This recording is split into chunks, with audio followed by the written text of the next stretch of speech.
সুপ্রিয় শিক্ষার্থীবৃন্দ, আজ তোমাদের অষ্টম শ্রেণীর হিন্দু ধর্ম ও নৈতিক শিক্ষার উপর একটি ক্লাস নেব। অধ্যায় সপ্তম, পাঠ সম্পূর্ণ। পাঠ শিরোনাম ঠাকুর নিগমানন্দ। ঠাকুর নিগমানন্দ কে ছিলেন? ঠাকুর নিগমানন্দ ছিলেন একজন সাধক, তারামন্ত্রে দীক্ষিত একজন প্রতিষ্ঠিত সাধক। তিনি কত সনে জন্মগ্রহণ করেন? 1287 সনে। দেহত্যাগ করেন 1342 সনে। তার পিতামাতার নাম ভুবনমোহন ভট্টাচার্য আর মায়ের নাম মানিক সুন্দরী। জন্মস্থান মেহেরপুর জেলায় কুতুবপুর গ্রাম। বাল্যকালে তিনি কেমন ছিলেন? মেধাবী ছিলেন। তার শিক্ষা কেমন ছিল? তিনি উচ্চ শিক্ষায় শিক্ষিত ছিলেন। সার্ভে বিষয়ে তিনি ডিগ্রি লাভ করেন। তার সাধনা কেমন ছিল? তিনি তারামন্ত্রে দীক্ষিত ছিলেন এবং সিদ্ধ পুরুষ ছিলেন। তার অবদান কি ছিল? তার অবদান, তিনি মঠ প্রতিষ্ঠা করেন, অনাথ আশ্রম এবং ঋষি আশ্রম, বিদ্যা শিক্ষাশ্রম এবং দাতব্য চিকিৎসালয় তিনি প্রতিষ্ঠা করেন। তার গ্রন্থসমূহ যোগী গুরু, জ্ঞানী গুরু ইত্যাদি। এর মধ্যে রয়েছে তার আরও বিভিন্ন সময়ে তার অবদান রয়েছে। তার জীবনী থেকে আরও জানতে পারি, তার বাতুলালয় ছিল দরিয়াপুর। সুপ্রিয় শিক্ষার্থীবৃন্দ, তোমরা এই ছকে তার মূল বিষয়গুলো দেখতে পাচ্ছ। 11 বয়সে তার উপনয়ন হয়। উপনয়নের পর তার মাঝে একটা ধর্মভাব জাগ্রত হয়। তিনি ত্রিসন্ধ্যা এবং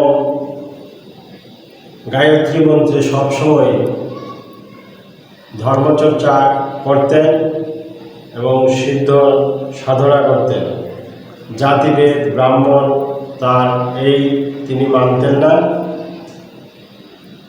এগুলি থেকে তিনি সবসময় অবজ্ঞা করতেন। বঙ্কিমচন্দ্র ছিল দাদা মশাই তার। তিনি তার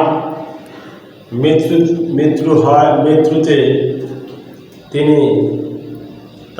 এবং মৃত্যুর পরপরই তার মাতাও মারা যান। দাদা মশাইয়ের পরপরই, মৃত্যুর পরেই তার মাতাও মারা যান। তাই তিনি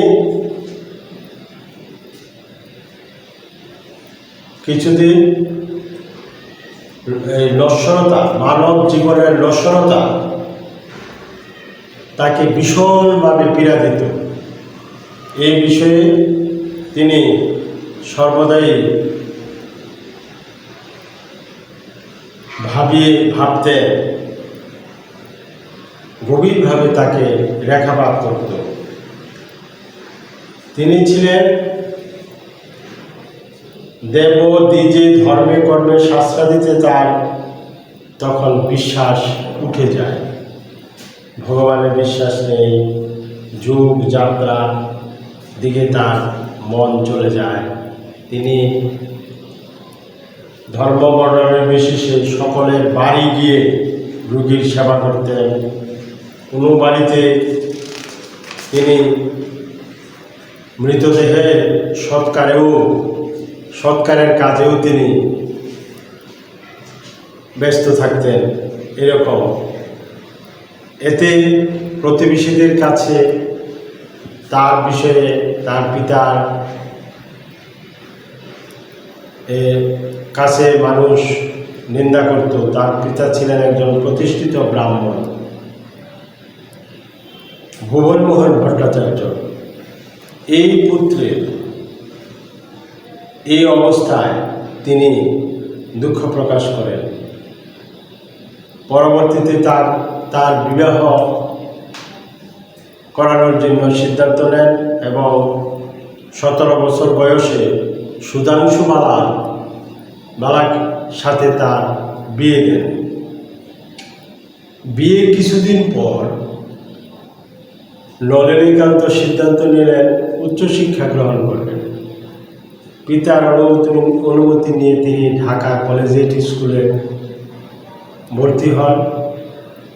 তারপর তিনি সার্ভে স্কুলে ভর্তি হন। এখানে এই অবস্থায় তিনি সার্ভের চাকরিও নিলেন এবং কিছুদিন গ্রামের স্কুলে শিক্ষকতা করলেন। পরবর্তীতে কলকাতার জনৈক জমিদারের এস্টেটে চাকরি নেন।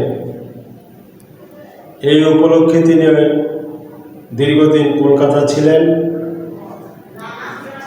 সুধাংশু বালার একটি কন্যা সন্তান জন্ম হয়। কন্যা সন্তানটি পরবর্তীতে মারা যায়। এই তার স্ত্রীও কিছুদিন পর মারা যায়। এতে তিনি আরও ভাবাবেগ হয়ে পড়লেন। এতে নলিনীকান্ত খুব আঘাত পান। সংসারের প্রতি তার মায়া, মমতা ইত্যাদি উঠে যায়। তিনি চাকরি ছেড়ে দিয়ে তার স্ত্রী সুধাংশু বালার চিন্তায় মগ্ন থাকতেন। তার স্ত্রী যেন তার সামনে ছায়ামূর্তিতে তাকে দেখা দিচ্ছে। তিনি স্পর্শ করতে যেতেন, তখন তাকে তিনি ধরতে পারতেন না। এই অবস্থায় এই রহস্য জানতে চান তিনি। পরলোক চর্চা তিনি শুরু করলেন। পরবর্তীতে একদিন কলকাতার পূর্ণানন্দ পরমহংসের সঙ্গে তার সাক্ষাৎ হয়। পূর্ণানন্দ তাকে পরামর্শ দিলেন যে স্ত্রীমাতৃ আদ্যাশক্তির মহামায়ার অংশ, তাকে পেতে হলে তোমাকে সাধনা করতে হবে। তাই তিনি সাধনায় রত ছিলেন। তাই নলিনী বিভিন্ন মহাতীর্থে সাধনা সিদ্ধির জন্য পরিভ্রমণ করেন। একদিন বামাক্ষেপার সাথে তার দেখা হয়। তিনি তারামন্ত্রী, বামাক্ষেপা তারামন্ত্রী তাকে দীক্ষিত করেন। নলিনী এক মনে সাধনা করতে লাগলেন। অবশেষে মা স্ত্রীরূপে দেখা দিলেন, কিন্তু নলিনী তাকে ধরতে গেলেই তিনি মিলিয়ে যান। এই কথা তিনি বামাক্ষেপাকে খুলে বললেন। বামাক্ষেপা, এই দেবীকে আমি বা কে? বাবা বললেন, এই তত্ত্ব জানতে হলে তোমাকে আরো অনেক জ্ঞান সাধনা করতে হবে। জ্ঞানী গুরুর সন্ধান নিতে হবে। তাই বামাক্ষেপার কথা মতো তিনি জ্ঞানী গুরুর সন্ধানের জন্য ঘুরে বেড়ান। ঘুরতে ঘুরতে তিনি জ্ঞানী গুরুর সন্ধান লাভ করেন। তার নাম হল সচ্চিদানন্দ পরমহংস। তার আশ্রম থেকে নলিনী বেদ বেদান্ত দর্শনাদি অধ্যয়ন করে জ্ঞান লাভ করেন। গুরু তাকে বৈদিক সন্ন্যাস মন্ত্রে দীক্ষা দেন। তার নতুন নাম রাখেন স্বামী নিগমানন্দ সরস্বতী। সুপ্রিয় শিক্ষার্থীবৃন্দ, তোমরা নিশ্চয়ই সে আলোচনার মধ্যে তার জীবনী সম্পর্কে যতটুকু আলোকপাত করা হচ্ছে নিশ্চয়ই বুঝতে পারছ। তিনি ভারতের বিভিন্ন তীর্থ স্থানে ঘুরে বেড়াতেন। কাশী, কামাখ্যা, হিমালয় ইত্যাদি স্থানে ঘুরে বেড়াতেন। এইসব জায়গায় তিনি যোগ সাধনা করেন। জনহিত কাজের জন্য ঠাকুর নিগমানন্দ সৎ ধর্ম প্রচার করেন। তিনি ভারতের বিভিন্ন স্থানে মঠ আশ্রম প্রতিষ্ঠা করেন, যেখানে ব্রহ্মচর্য সাধনা ব্যবস্থা আছে সেরকম ব্যবস্থা করেন। তিনি প্রথম জীবনে ব্রহ্মচর্য পালন না করলে পরবর্তী জীবনে সুন্দরভাবে গড়ে উঠতে পারবে না। পাশাপাশি তিনি আদর্শ গৃহস্থ জীবন গঠনের জন্য চেষ্টা করেন। ঠাকুর তার আদর্শ প্রচারের জন্য আর্য দর্পণ নামে একটি মাসিক পত্রিকা বের করেছিলেন, যা এখনো নিয়মিত ভারতে প্রকাশিত হচ্ছে। এই সনাতন ধর্মের মুখপত্র হিসেবে এটি পরিচিত। ঠাকুর যে গ্রন্থগুলো রচনা করে গেছেন সেই গ্রন্থগুলো হচ্ছে যোগী গুরু, জ্ঞানী গুরু, তান্ত্রিক গুরু, প্রেমিক গুরু, ব্রহ্মচর্য সাধন, বেদান্ত বিবেক, তত্ত্বমালা প্রভৃতি গ্রন্থ রচনার মাধ্যমে তিনি তার অবদান বা আদর্শ রেখে গেছেন। সুপ্রিয় শিক্ষার্থীবৃন্দ, ঠাকুর নিগমানন্দের দর্শন ছিল শঙ্করের মতো ও গৌরাঙ্গের পথ অনুসরণ করতেন। এরকম অর্থাৎ সেবা ও ভক্তির পথে অদ্বৈত ব্রহ্মজ্ঞান লাভ করাই হল তার মূল উদ্দেশ্য ছিল। এই আদর্শ প্রচারের জন্য তিনি চারিদিকে 4টি সারস্বত আশ্রম সক্রিয়ভাবে তিনি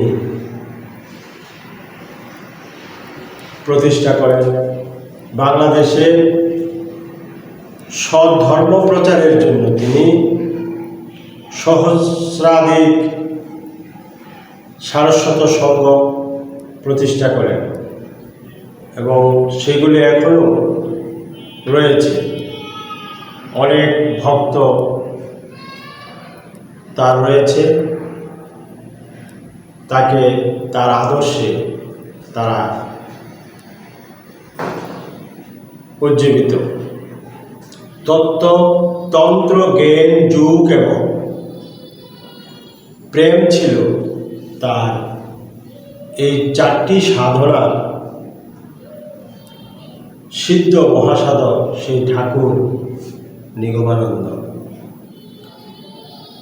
তিনি 1342 সালের 13ই অগ্রহায়ণ শুক্রবার অপরাহ্ন 1:15 মিনিটে ইহকাল ত্যাগ করেন। সুপ্রিয় শিক্ষার্থীবৃন্দ, তোমাদের এই ঠাকুরের জীবনী থেকে যা সারসংক্ষেপ আলোচনা করা হলো তোমরা নিশ্চয়ই বুঝতে পেরেছ। ঠাকুর মানব কল্যাণের জন্য কতগুলো তার আদর্শ বাণী রেখে গেছেন। সেই বাণীগুলো যেমন আত্মজ্ঞান কিংবা নারায়ণ জ্ঞানে যথাসাধ্য জীব সেবা করবে। নারায়ণ জ্ঞানে জীব সেবা করবে, পরের উপকার করতে কখনো কুণ্ঠিত হবে না। এই প্রত্যক্ষ ধর্ম ত্যাগ করলে আধ্যাত্মিক শক্তি জীবনে লাভ হয় না। জীব সেবাই কলির একমাত্র ধর্ম। কলিযুগে পরম ধর্ম হচ্ছে জীব সেবা, ঈশ্বর সেবা। আদর্শ গার্হস্থ্য জীবন প্রতিষ্ঠা করাই আমার উদ্দেশ্য। প্রাচীন ঋষিগণ প্রবর্তিত পথে চলে তোমরা আদর্শ গৃহস্থ হও। শুধু সন্ন্যাসী হয়ে বনে গেলেই ভগবান লাভ করা যায় না। কি করতে হবে? গৃহে থেকে, আর তাদের যে গার্হস্থ্য আশ্রম সেটা অনুসরণ করবে। গার্হস্থ্য আশ্রমে মানব জীবনের শ্রেষ্ঠ আশ্রম। গৃহে থেকে ঈশ্বর সাধনা, গৃহকর্মের কাজ, কর্তব্যকর্ম ইত্যাদি পালন করাই হলো শ্রেষ্ঠ আশ্রম। সেই গার্হস্থ্য আশ্রমের কথা সেই ঠাকুর বর্ণনা উল্লেখ করেছে। নর নারায়ণ, অর্থাৎ নারায়ণ সাক্ষাৎ মানুষই নারায়ণ। সেই মানুষের মাঝে ঈশ্বর, ঈশ্বররূপী নারায়ণ, নারায়ণরূপী মানুষ। তিনি সেই নরের সেবা বা নারায়ণের সেবা ব্যতীত, নরের বা নারায়ণের মানুষের সেবা ব্যতীত নারায়ণকে লাভ করা যায় না। কাজেই তিনি নারায়ণের সেবা করার পরামর্শ দিয়েছেন এবং গার্হস্থ্য ধর্মের মাহাত্ম্য উল্লেখ করেছেন। আপন প্রাণকে বিশ্ব প্রাণের সঙ্গে মেলাতে হবে। সেই মনকে বিশ্ব মনের সাথে মেলাতে হবে, তবেই ভগবান দয়া করবেন, নতুবা মুখের প্রার্থনায় তার সিংহাসন বলে না। তাই কতগুলো কর্মানুষ্ঠানে জীবনের পূর্ণতা লাভ হয় না। লাভ হয় কিসে? ভগবানের আত্মনির্ভর করতে অভ্যাস করো। কি অভ্যাস করবে? যোগাভ্যাস, যোগ সাধনা, ঈশ্বর সেবা ইত্যাদি, এবং ব্রহ্মজানতি নর, সেই ব্রহ্মকে জানতে হবে। প্রত্যেক মানুষকে ঈশ্বরকে জানতে হবে। কীট থেকে ব্রহ্ম পর্যন্ত একই ভগবানের বিকাশ জেনে সর্বভূতে হিত সাধনে, সর্বভূত মানে কি? প্রত্যেকে হিতের জন্য জীবন উৎসর্গ করতে হবে। মানব জীবন তখনই ধন্য হবে, পবিত্র আনন্দ জাগবে তার মনে।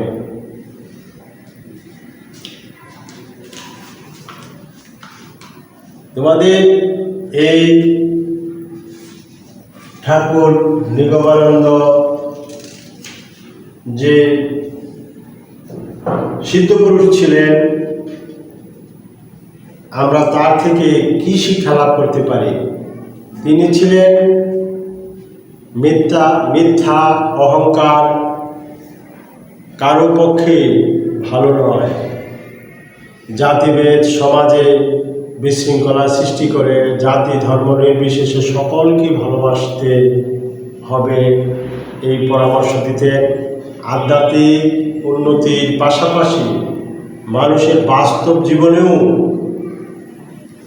উন্নয়ন প্রয়োজন।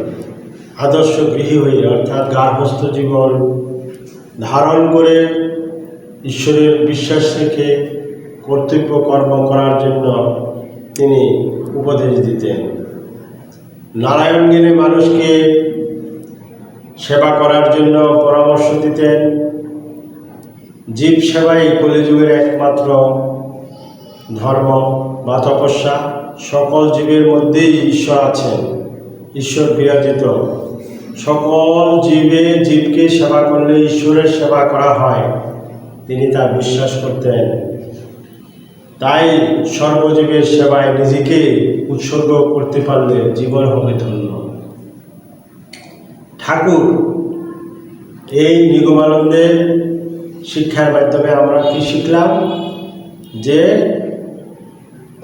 আমরা কাউকে অবহেলা করব না, ঘৃণা করব না, জাতি ধর্ম নির্বিশেষে সবাইকে আমরা ভালোবাসব এবং ঈশ্বর সেবায় নিমগ্ন থাকব।